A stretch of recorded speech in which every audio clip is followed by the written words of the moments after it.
आज रोजी 19/1/2006 रोजी माननीय तहसीलदार साहेबांना एक निवेदन दिलं. ही आदिवासी पारधी समाजातील राहणारी आवली आज 50 वर्ष झाले यांच्याकडे भारतीय पुरावा म्हणून काही एक कागद नाही. त्या विषयामध्ये आम्ही आज तहसीलदार साहेबांना निवेदन दिले आहे. तसेच महेश मुरलीधर भोसले राहणार सासुरे हे यांचे कुटुंबीय गेल्या 40 वर्षापासून सासुरे येथे राहत असून त्यांना अद्यापही कुठल्याही शासकीय योजनेचा लाभ नाही, घरकुल नाही किंवा जागा नाही.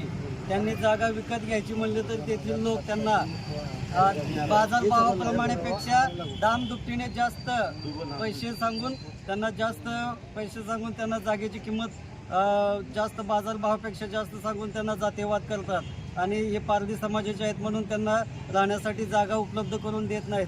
तेथील प्रशासकीय अधिकारी, ग्रामसेवक आणि सरपंच सासुरे येथील कुठल्याही प्रकारची त्यांना योजनाची माहिती देत नाहीत किंवा त्यांच्यापर्यंत त्यांच्या ग्रामपंचायत दप्तरीला अजून त्यांची नोंदसुद्धा नाही.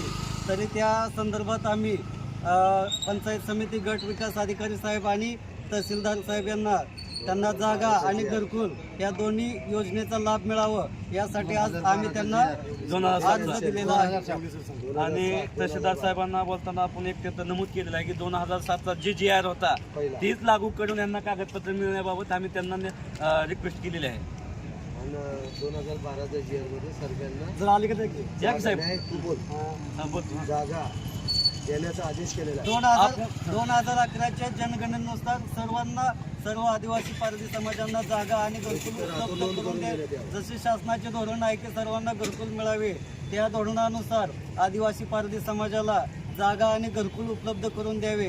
त्या संदर्भातही आम्ही तहसीलदारांना निवेदन दिलेले आहे. धन्यवाद. नाही असं फुटपायरीवरच मागून खाणार, आम्हाला घरकुल नाही. बारीक लेकर बाळा आमचे असेच फुटपायरीवर, आम्ही सुद्धा असंच फुटपायरीवर आज 70 वर्षाची वय असेल तरी पण आम्हाला जागा नाही, घरकुल नाही, काहीच नाही.